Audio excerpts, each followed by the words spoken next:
You're listening to Convenience Matters, brought to you by NACS. Whether it's for food, fuel, drinks, or snacks, about half of the U.S. population shops at a convenience store every day. We'll talk about what we see at stores and what the future may hold for our industry. Welcome to Convenience Matters. My name is Donovan Woods with the Fuels Institute and NACS, and I'm here with my co-host, Stephanie Sikorski with NACS as well.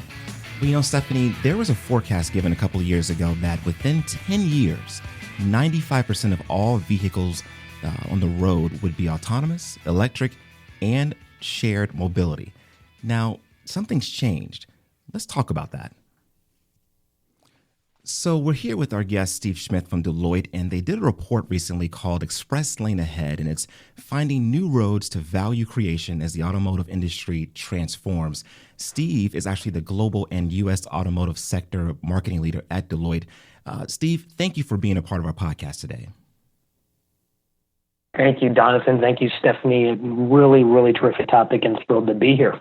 Awesome. We appreciate you doing this. Now, I brought it up in the intro, but it does seem like things have changed. I heard so much about autonomous vehicles, and when I talk about autonomous, being fully autonomous, I would be able to get in my car, just sit back, maybe even fall asleep, and it would drive me to wherever I wanted to go, and I wouldn't even own a vehicle yet. I'm hearing that that's starting to change, whether it's the consumers or maybe the actual OEMs. What's actually happening in the market? That's right. Are we seeing the George Jetson future? Yep. And is Gone away. it going to be this utopia that I picture? I want to hear about this. So, yes, absolutely. We've been doing a study, and a portion of that is outlined in the report, Express Lanes Ahead, but it is actually a study we've been doing around 10 years that we describe, or that we call our Global Automotive Consumer Study. And as that has evolved in both terms of exploring what different generations want and also exploring what consumers want as the industry has evolved over the last 10 years, what we've discovered, or what we've started to find, particularly over the last 3 years, is that consumer interest in fully autonomous vehicles seems to be stalling a little bit in the United States, but also in the 20 or so countries that we survey as part of this effort. So to give you an example, in the United States alone, when we ask consumers, will fully self-driving vehicles be safe or not, back in 2017, 75% of Americans felt that fully self-driving vehicles would not be safe. Not surprising. And then when we asked the question again in 2018, we saw a significant decline in that number, meaning more individuals felt that autonomous vehicles would be safe.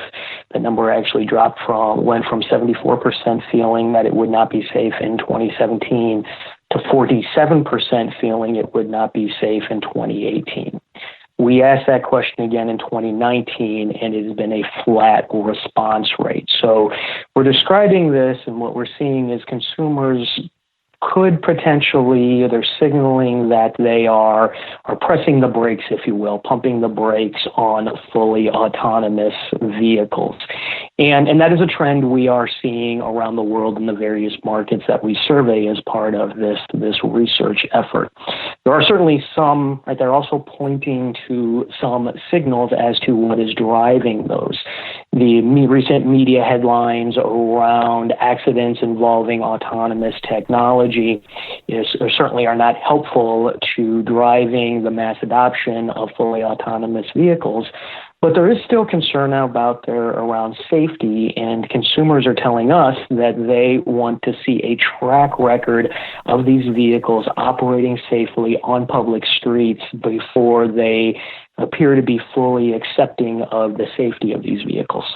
So, Steve, a quick question for you. How do you think, and I know we talked about concern for safety and moving along there, is it really test markets that we're looking for, or does something bigger need to happen for folks to be able to see that? And I'm speaking directly as someone that I love my independence. I love being able to drive my vehicle, but I'm absolutely one of those folks for convenience where I can jump in and respond to emails from my phone, in other words, and just sit back. Yeah. So we believe, or at least the data that we're seeing in the clients whom we serve, we're talking to, there's more and more of this emerging point of view that it's going to take time, right? That certainly there is interest in autonomy, but they want to see these things tested. They want to see proof that these technologies are working, and that is, I think, going to be their main driver in terms of being open to riding autonomous vehicles. And that's right. They want to see more government oversight. They want to see significant role of government in regulation. So this notion of what driving convenience and all of the wonderful benefits that autonomy provides, consumers are telling us that they want more time to experience, to watch, and test these technologies. Moreover, I think is very interesting when you think about the companies that are doing the R&D and the innovation and really bringing these technologies to market. Consumers are also a little bit divergent on their willingness to pay for access to these technologies.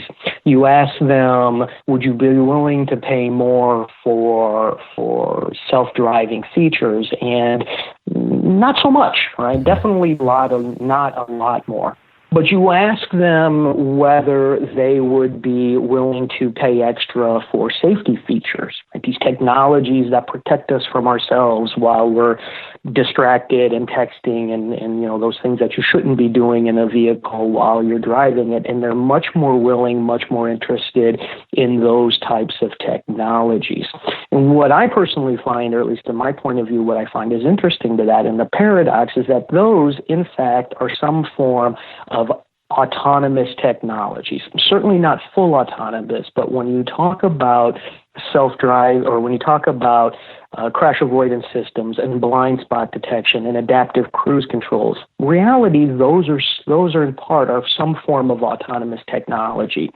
Right? And so while we don't, that's another factor where we believe and see this march to a future of mobility where autonomous vehicles rule the world. It is, in our belief, going to be one that is incremental. It is step by step. It's not any sort of big bang, any sort of big transition into a world of cars and fleets that drive themselves. The other thing that we're seeing is, and that we're hearing, is that it's not just autonomy by itself, right? It's autonomous plus electrified, right, plus sharing. That's really going to usher in this future of mobility, of convenience, and vehicles that drive themselves and shared and reducing the requirement of personal vehicle ownership. And so as these things are happening, marching incrementally and marching together, certainly the future of mobility is coming. Whether that is going to be 10 years from now, 15 years from now, I think the verdict is still out. Our view is it's going to be an incremental march that could be even further out than that. So, Steve, quick question. As we're thinking about the future of mobility, and you talked about a lot of different things happening in tandem, and we're entering a new decade, and with a new decade, there's always new visions, right? And 2020, no exception. So if you had to forecast of these things that are evolving, is there a particular trend or one of those areas that you feel like might shift before the others? Yes, I think where we're going to see this is probably going to be interesting. Recently you had one of your episodes talked about hydrogen and talked about the impact of hydrogen in commercial and heavy duty versus the light vehicle segment. You could see that same type of theory or that same type of perspective playing out when it comes to electrified and autonomous, et cetera. The commercial side, the delivery side, the movement of goods side really driving this window that we're in terms of testing the technology, having the scale to invest in large fleets, building consumer trust as they see these technologies operating in their daily lives, building trust, seeing them working more homogenous within their daily lifestyles. And so there is a point of view that you will see a tipping point, or we will see a tipping point in the light vehicle or in the commercial movement of goods side of the business before we see before the movement of people side of the business. Now, I think when you think about autonomous plus electrified plus shared, there is also a point of view that says that will happen in last mile distribution versus first mile distribution. And while there have been recent announcements relative to electrified long haul trucks, some of those still challenges regarding range, et cetera, certainly are still prevalent around electric vehicle technology. That changes when you talk about cargo vans operating autonomously at night in communities, being in some instances equipped with autonomous drones to do front door delivery. When I think that is going to be one segment where, if we see a tipping point relative to a segment of the business, that might be one of the early places we see that. I think you then add on, will that actually happen in the United States? Or is that going to happen in other parts of the world?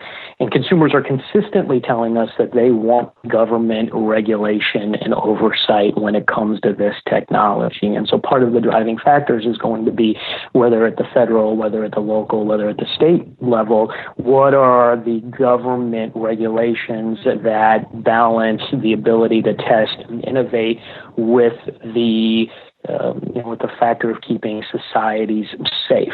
And so all of those things are going to come into play. We're seeing a lot of things out of Asia Pacific specifically, where there are signals that they are making big bets on EVs and AVs, and maybe that will be the part of the world where we see this technology happen first. So there are certainly a lot of unknowns. My opinion is, I believe we will see this technology happen first on the commercial side versus the light vehicles private side of mobility. So for our listeners, I think what I got out of all that was, and what we've discussed so far, change is coming.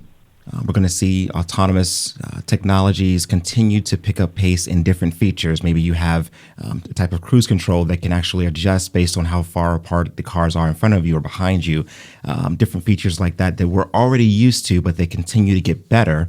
There will be more government regulation, making sure that when these things take place, there is some liability. Someone has to pay for something, or someone could be at fault for something, which is something we all care about. But at the same time, if you're a C-store retailer, be aware, see what's happening. Don't change everything overnight, but just be involved in the entire discussion.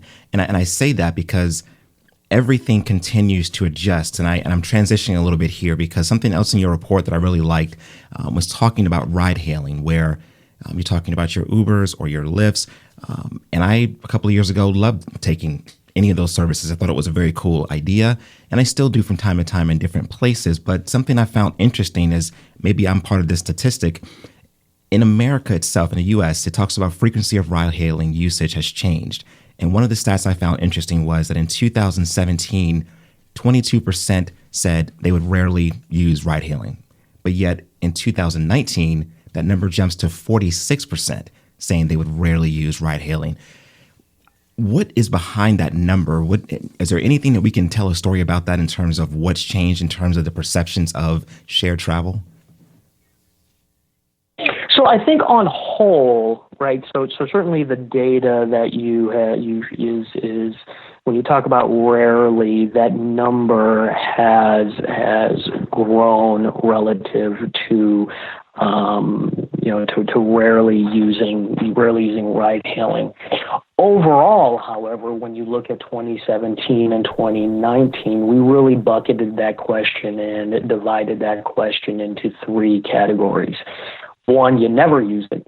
Number two, you rarely use it. And number three, you use it more than once a week. And if you look at those three buckets, the frequency of ride hailing has actually gone up.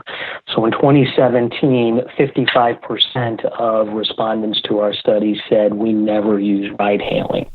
2019, that number has actually gone down to 42%. We don't use ride hail or we never use ride hailing. So overall, I think the usage of ride hailing continues to go up. But it is not this panacea that we're finding. It's not this notion that says it's going to solve everything. It is certainly interesting. It certainly continues to have a lot of interest. And I think our study also shows when you dive into that a little further relative to generations, baby boomers versus Gen X versus Gen Y and Z, the younger generations appear to be more interested, more willing to look at ride hailing. In fact, we ask various generations, particularly of those among ride hailers, do you question the need to own a vehicle in the future due to the use of ride hailing? And the younger generation, the Ys and the Zs, are much more questioning that need to own a vehicle in the future because of their experiences ride hailing. But I don't think that's surprising, right? This is also the generation that grew up with cell phones. It also is the generation that grew up with, right there, the technology during generation. And without aging myself, but I enjoy getting into my vehicle and punching the gas and having that visceral experience, right? And I think part of it is those of us in the Gen X and the boomers that enjoy that is our right. Those we're very nostalgic relative to our rites of passage to adulthood, et cetera, the notion of giving up the vehicle, not only in terms of convenience, but also part of these behaviors, these feelings that are literally baked into our DNA from the time that we were 16, 17 years old. It's going to take a while for that generation to cycle out of and as that happens, certainly the Gen Ys and the Gen Zs are going to continue. We believe that this interest in ride hailing and using that more frequently. And Steve, one thing that you brought up, because I'm on the flip side where you and Donovan talk about, the need to get in or the drive to get in, no pun intended. And on my side, it really is about convenience and still feeling like I have independence, but choosing, how I might go about using my time there. And I think what you said earlier was interesting around the idea of education and maybe framing how that's used. You talked about safety and concerns, and oftentimes, especially speaking from a marketing perspective, we lead with what are those key value drivers and motivations and benefits. And sometimes we talk about the convenience factor, and that's what we lead with, when really it might just be a paradigm shift around thinking more about enhancing the message and education around safety features and positioning it that way. Maybe it's not as glamorous, but if that's what the research is telling us, then I think it might be that we just have to frame that different. Yeah, I absolutely would agree. And in fact, Donovan, you mentioned that report, and there's an interview in that report as well, there's an example, and I think is reflective of other companies working in this space, that they are bringing consumers along for the ride as we drive towards electrified, as we drive towards autonomous, if you allow me to share that pun with you, Stephanie. Of course I will. So there is this notion that says we're not in it alone, at least from the manufacturing side of the business and the vehicle side of the business, which I think is important. It is bringing consumers along for the ride to not only get understanding of what they enjoy, what they want, where they see value, the technology that they find most beneficial, most convenient, the end of the day what they're willing to pay for in terms of access to these features. But there is also very much a trust piece that goes along with it. And I think, again, from the manufacturing side of the business, there are certainly a number of examples of companies that are going out there and bringing consumers along for the ride. What I think is interesting, or just one of the data points also that our study reveals, is that consumers are a bit divergent on what kind of company they're actually going to trust to bring this technology to market. So one of the questions we ask is, what kind of companies do you trust to bring self-driving technology to market? And we give, 4 choices: a traditional car manufacturer, an existing technology company, a new company that specializes in self-driving vehicles, and something other. In the U.S., that has largely been about 50%, not quite 50% of consumers trust traditional car manufacturers, right? So you have 50% or more of consumers in the United States that are saying, we're interested in this technology, we want to see it tested, we believe there's benefits, but the verdict is still out on who we trust to bring this technology to market. And I'm not suggesting that it's going to be one company or the other, or one industry or another. In fact, what I'm suggesting is not going to be one particular industry vertical that brings this to market, or one particular type of company that's going to be doing that. It is going to take an ecosystem of companies working together, manufacturers, tech companies, governments, et cetera, that is going to need to work together to bring these sort of technology and this future of mobility that is driven by autonomy, driven by electrified, driven by shared into the marketplace. And I think there's a number of examples. I mean, just pick a headline. There's numbers of examples of these very unique, interesting partnerships that we're seeing between companies across all sorts of different verticals as they strive to really usher in this future of mobility. I think we're all very excited to see. Steve, this is a fantastic report. I wish we could spend more time going deeper into it, because there's a great interview, as you mentioned in the beginning of the report, that I think our listeners should definitely listen to. But where can they find this report, as well as other reports that you have about automation and about transportation? Absolutely. It's very easy. www.deloitte.com/insights. You'll find all sorts of stuff around future mobility, our consumer reports, smart cities. Very, very insightful. So thank you. I appreciate the opportunity. Thank you, Steve. And thank you for listening to Convenience Matters. Convenience Matters is brought to you by NACS and produced in partnership with Human Factor. For more information, visit convenience.org.